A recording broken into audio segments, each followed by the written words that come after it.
Again, I appreciate you all for coming this morning, and I've been excited for a while to be able to run this panel. I was so excited that I decided to ask Victor Marek to run it.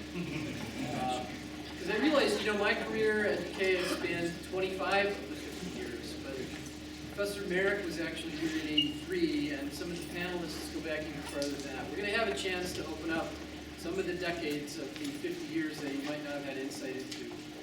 And that's going to be really fun and exciting for us to do this morning. So I'm going to ask Victor to go ahead and introduce the panelists, and we'll get started. And he'll have a chance to tell you all about what's going to happen as things go on. So Victor. So when I was thinking about this panel, actually, normally such occasions are before just discussing the facts, one the other, whatever.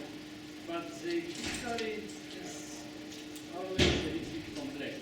Okay? And certainly this department had certainly complex experiences, and we'll be talking about some of these experiences and the benefits that we eventually got out of this. Yes, the audience here, and many of you unfortunately had a fortune, misfortune of dealing with me in database classes, especially or in the same capability. But here is the group of people who will be speaking. So Tony will be speaking about Professor Baxter, the oldest member of the department still with us, will be speaking about the early experiences that we had. Then at certain moment there was a dramatic aspect of the history of the department, and Professor Wells, who saved us, okay, will be talking about this. Then everything was fine for a couple of years. We got all sorts of good things happening, and then there was yet another moment in which could end in a different way, and Professor Truszczynski and Bill Lester will be speaking about this. And so this would be another one, how we found ourselves in this beginning. And the experiences, if you will, of our alumni will be presented here. There are two people actually who speak about it. Mr. Cropper from IBM, I understand, and Jackie, who was my student, and Mirek and my student at the time, who works in the IT industry. Well, so we'll start this one.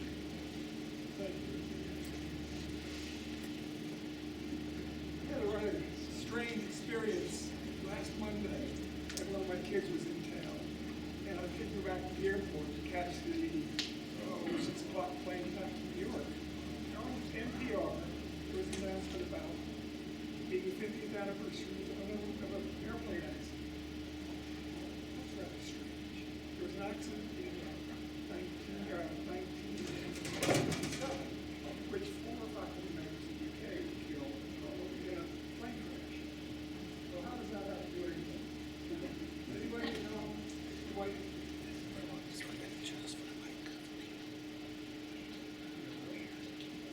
Anybody recognize this gentleman? His name was Silvio Navarro. He was the first chair, well, I guess we're incorrect these days. He was the first chairman of the Computer Science Department. And he started in 66. Maybe he was killed in 67. Interesting fellows. I never knew that I had a connection with him, but I was a graduate student at the University of Virginia. We were looking at what was undergraduate curriculum look like. The department, ACM, had several articles on curriculum. One finally came out in 68. It was curriculum 68. And there was a suggestion of what did an undergraduate program look like. Silvio Navarro was part of that committee, and that report is dedicated to his memory. My voice is beginning to go, so maybe this is better. So Silvio Navarro was instrumental in determining what, in the late 60s, computer science looked like. It's rather interesting because many of the computer science programs at the time developed from the PhD program first, then the master's, and then the undergraduate program. The University of Kentucky did exactly the opposite. It's much harder. ask the deans here, it's much harder to establish a new undergraduate program than it is to decide that you've got a research faculty member who wants to do some research in some of his normal tangent of the department. So we can credit Sylvia and Laurel with a lot of other things that happened here initially. And I think his name is somewhat unknown. I came in '72. I came with two other people that I can remember, and three other, Johnson Hart, and a very pregnant Katie Noonan. Katie Noonan was from Penn State, and the chairman at the time was Stan Kurtz. So, what? You're the Stan. Hey, I know who Stan is. That is. So he'd come in either a year or two before that. He hired the three of us. Greatest decision he ever made. And so I wanted to go back and say, can I find a few pictures of people in the area, what was going on at that time, what were we doing? We also at that time had some people in the math department who were also teaching computer science courses. Victor Marek, Ron Alter, to name a few. Computing at the time, from the student standpoint, this is stolen from IBM, was an IBM 360. Highly interactive device. This is that pretty smooth. There was your interaction. If you had to interact with your program, that's how you did console typewriters, way. Tapes, discs. The discs probably held 20 or 30 megabytes worth of data. We thought that was big. Students submitted jobs. If you were lucky, you got to run it 2 or 3 times a day. Did you get more? You always use the free run. So when you think of debugging now, and I think my own debugging is I still write programs from day to day, I don't get it right any time in 3 shots. And I don't want to. I built things anyways, but I was listening. I found a few pictures. Unfortunately, I didn't find nice portraits of people. And I noticed that all of the pictures I had on 35mm slides and been counting the dust for 40 years were about social occasions. So I thought I would show a couple of these, at least maybe loosen your up. Here's my picture of Thaddeus Kurtz. It was taking place at a Halloween party. This is something that I recognized in thinking back to old days versus new days. We had lots of parties that mixed graduate students, undergraduate students, and faculty. And it was a very common occurrence, probably 2 or 3 a year. Now the classes were smaller, the student body was smaller, the faculty was smaller, so it was a more intimate group. I think that's sort of gotten lost in the ages. Thad was looking like a computer, supposedly. And in those days, we had a highly automated grading system. The faculty wrote the grades down on a sheet, cast them into the registrar, who probably typed up grades for the slips for the students. And occasionally, I'm sure it didn't happen very often, but the faculty would make a mistake, and you'd have to change a grade. So Thad was passing out grade change slips, and he was changing grades from A to D. So he was an A to D converter, exactly. So that's one of my memories of that. Chris Newbury was another member at the time, numerical analyst. His ever-present stack of note cards in his pocket that were old used computer cards. He kept those up until the day he retired. He always had them. And he also played in a band that played somewhat risque and amusing songs. I do have the WAV files for all these songs. If anyone wants to send me an email, Tony@UKY.edu, I'd be glad to point you to them. I think they may be posted up on the website somewhere if you want. If anyone's interested, I can get them to you for you. So that's how I remember this. You notice that the same pictures were on the wall there that have been there. They're still there. They probably haven't been dusted since. This is the best picture, the only picture I can find of Henry Thatcher. He's sitting in the middle with gold hair. Henry Thatcher, Dad Kurtz, third, and Chris Newberry were the three senior professors at that time. As I said, we usually had parties, so here are a couple of undergraduate pictures. No, I do not remember the names of them. But we used to have several Halloween parties from year to year. Another couple of shots taken at Halloween parties. The person on the left is yours truly. Notice the thing that they have on their signs around their neck: hot printer and hot reader. That was a big step forward. You could take your cards, and you could put them in the card reader yourself. You could walk over to the printer and pick your print up at the same time. What a world. This is the picture of Forbes Lewis, and you notice it's always in the social sense. He doesn't have to hear it. He was chairman following Van Kurtz's death. Van died in 81, 82, I think probably early 82. And Jim, I guess we'll talk a little bit about that, his tenure.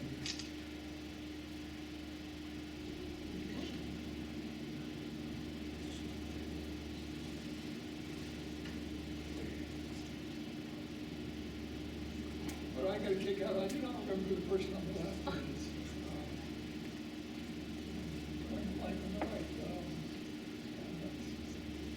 A couple of faculty members. Roland Johnson is the one on the right. What I get a kick out of is the hairdo.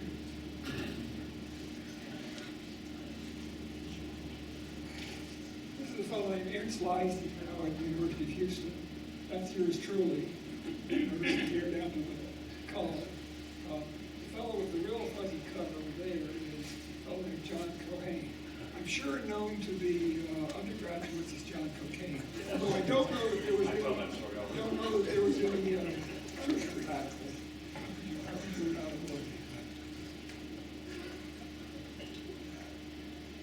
Another one, John, myself, forward in the background. Just to show we were in sync with the 70s. That was my guess. So it was an interesting time, and it was, I think, a much more social group than has come later. And that's probably due to science. I think I would urge the faculty to do more in terms of social interaction with the students. Iroquois hunt. We used to have the Iroquois hunt and the Highlanders. The Iroquois hunt was held out in private.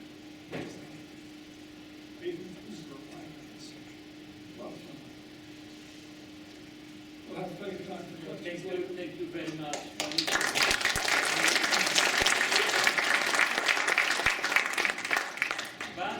But good times, sometimes, happy parties and things like that end.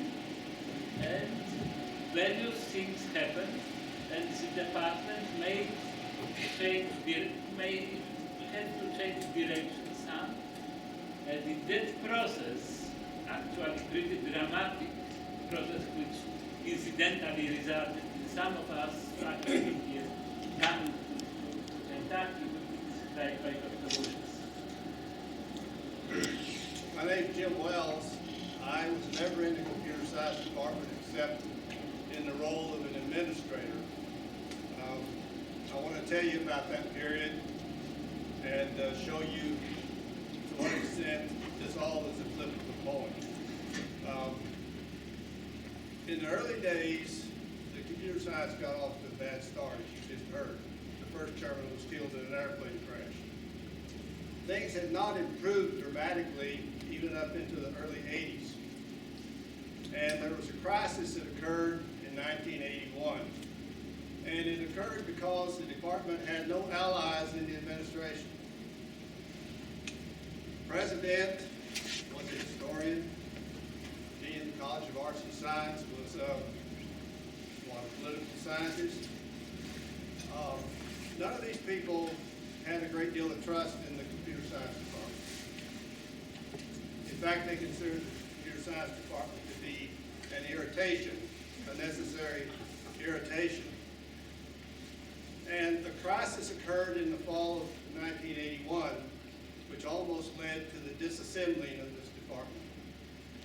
The crisis was a rather elementary thing, actually, and looking at it in your rearview mirror, the students discovered computer science and decided they would register for computer science courses in large numbers.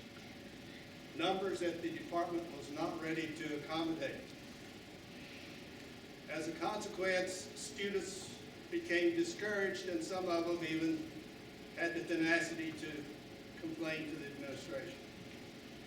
Our Otis Singletary was the president at that time. He was a man who liked things to run smoothly.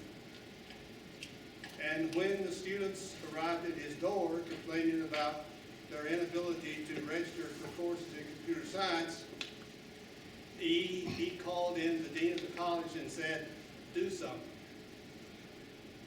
And so the dean of the college went to the chairman of computer science at that time, who was Forbes Lewis, and I guess gave him a hard time, and Forbes just said the hell with it and resigned. Okay? So in the fall semester of '81, the computer science department found itself without a chairman. The dean appointed a temporary chairman who lasted through that semester and the spring semester. And then there was a meeting of the Department of Mathematics in which either the dean actually came, and I'm not sure, I don't remember, but the message came to the following message came to the Department of Mathematics. And it was we have a proposal that you can't refuse type of recommendation. They said, here's what was said to the mathematics department. Either we're going to disassemble the computer science department and throw them into the mathematics department, or else one of you is going to be the new chair. And so everybody pointed their finger at me.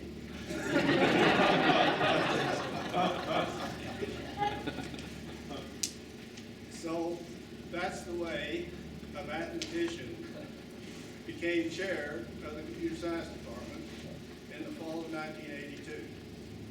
And as you can imagine, the people in the department were totally demoralized. Everybody who could leave left before September. And so I came in as chair in the fall of '82, and I think there were probably, 5 people in the department left? Yeah, everybody can leave, said, hell with it, we're gone, okay? And so the people who left, Chris Newberry and others, came to me and says, you're an idiot. You can't hire anybody. Nobody wants to come. Nobody will come. So those were the conditions at the beginning of that semester, the fall of 1982. And it didn't look very bright at that time. But the computer science department was way behind Purdue, Stanford, and other places that already had mature programs. Our ability to compute for new PhDs with those departments was essentially zero. So we had to find some other way to hire people to staff courses here at the university. At the same time, I knew from my experiences in the mathematics department that we had profited by hiring people from Eastern Europe because of the turmoil that was developing there at that time.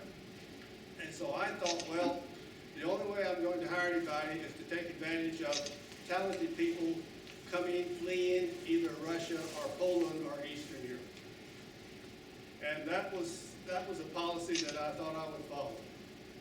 And so I had considerable advantage over other chairs in the sense that the administration had forced me to take the job. And so I could essentially tell the university administrators, I'm going to do what I damn well please. And it was a policy that I could get away with, at least for a short period of time. So I essentially got on the telephone and started calling everybody I could think of, or everybody who was suggested to me. And after many months of fruitless telephoning and calling, I finally called a fellow in Caracas, Venezuela, who happened to want a job. He had fled from Poland, and he decided to come to the United States and serve on the faculty at the University of Kentucky, and that was Victor Marek. And that was an absolute flip of the coin, right? You just, either it works or it doesn't work. And so Victor came, and once he came, we recognized that there was total economic collapse in Poland at that time, and that quality people were leaving en masse. And so with Victor here, he was utilized as the conduit to Eastern Europe, and we began to bring people in. So that's what happened. In that fall, before we hired people, before we were beginning to get people of quality, we essentially hired everybody in Lexington who could spell Fortran. And some of those and some who couldn't spell. 9 months later, I had reason to call the county prosecuting attorney because one of the people that we'd hired had gotten into a little trouble. And I called the prosecuting attorney, who happened to be a friend of mine, and I said, would you run a check on this particular guy? And a few days later, he called me back and said, what kind of operation are you guys running out there? I said, yes. He said, one of these guys you hired just got out of the state penitentiary last fall. And I said, what was he in for? He says he killed his mother. Turned out he was the best instructor I hired.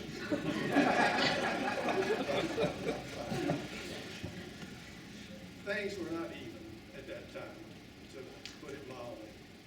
But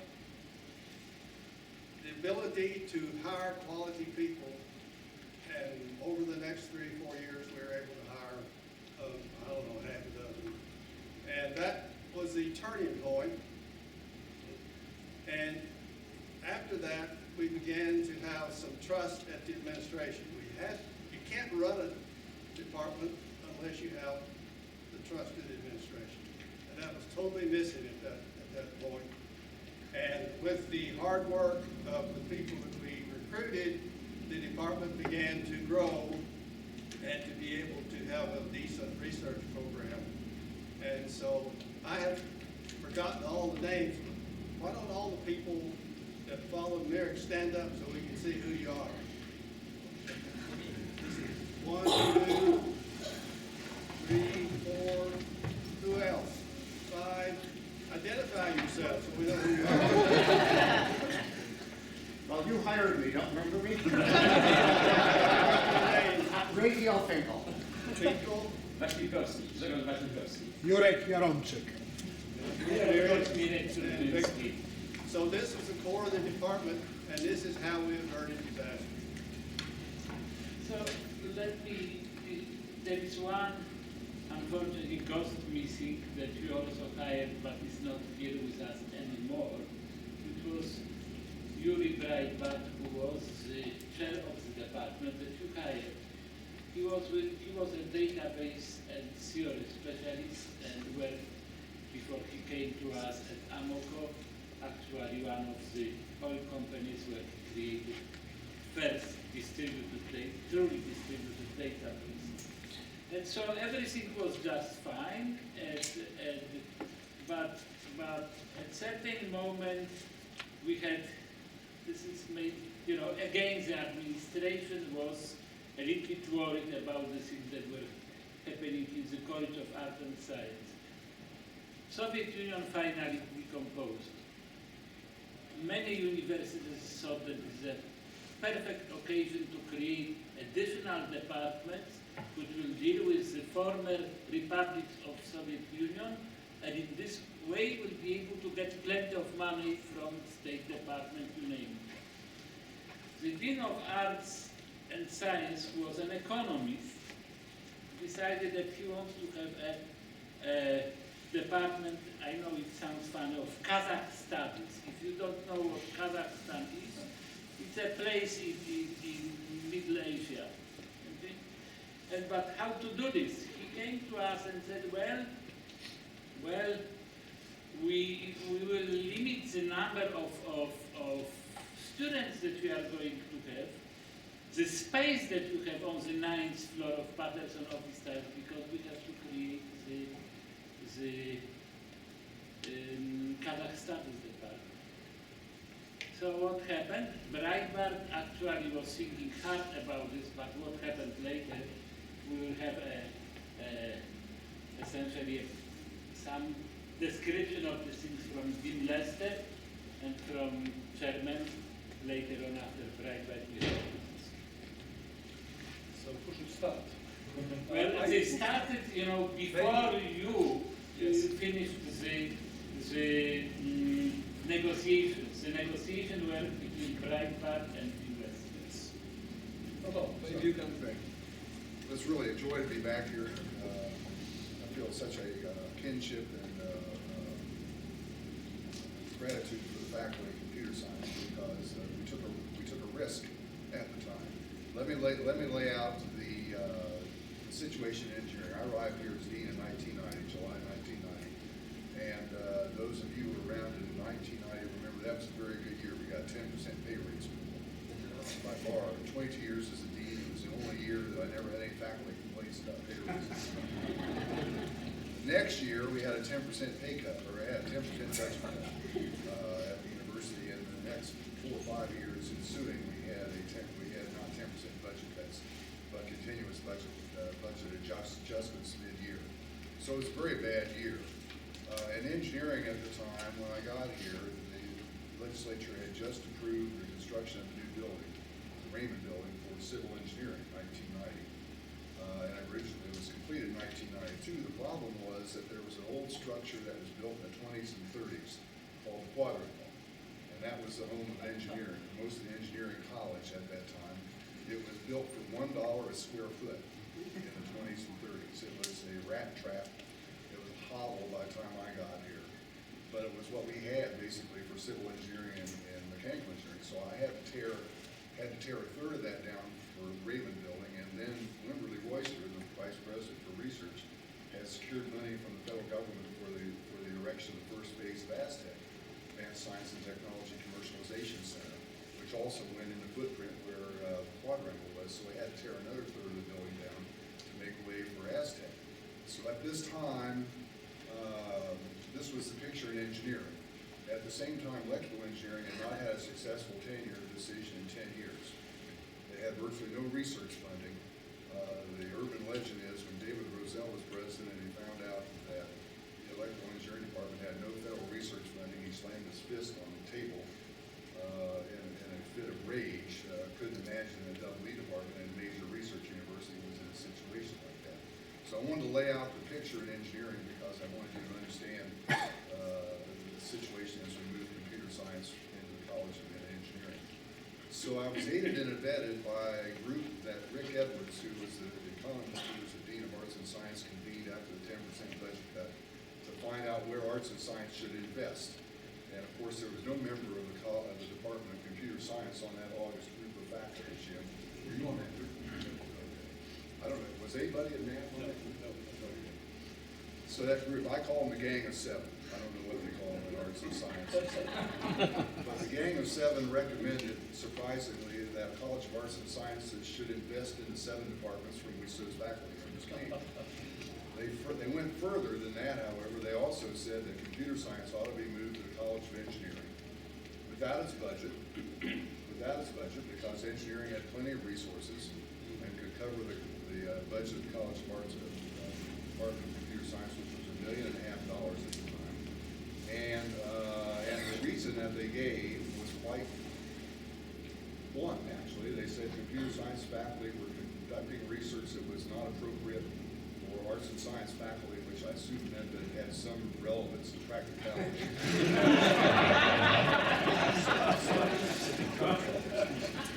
And secondly, the computer science faculty pay scale was way out of whack with everyone else in arts and science.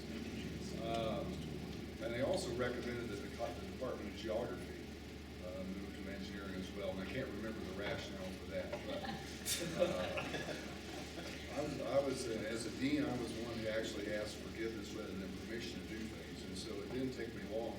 Having had Lee Todd as on a member of my advisory committee, Jim McDonald, who was president and CEO of Scientific Atlanta, Elliot James, who was president of Integraph, I had a vice president from Lexmark on my advisory board, and all of them had told me from the beginning that we really needed to move computer science to engineering. It would be better for the Department of Computer Science.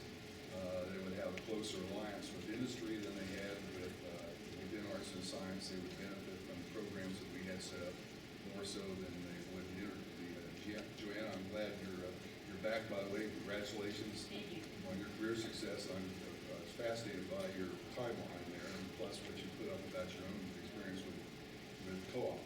And that's what many of our students found. So I sent out a proposal to the college faculty without talking with anybody in the College of Arts and Sciences, whereupon and I proposed that we move computer science to the College of Engineering and create a school of computer science and electrical engineering, which was a model of many of the leading research institutions.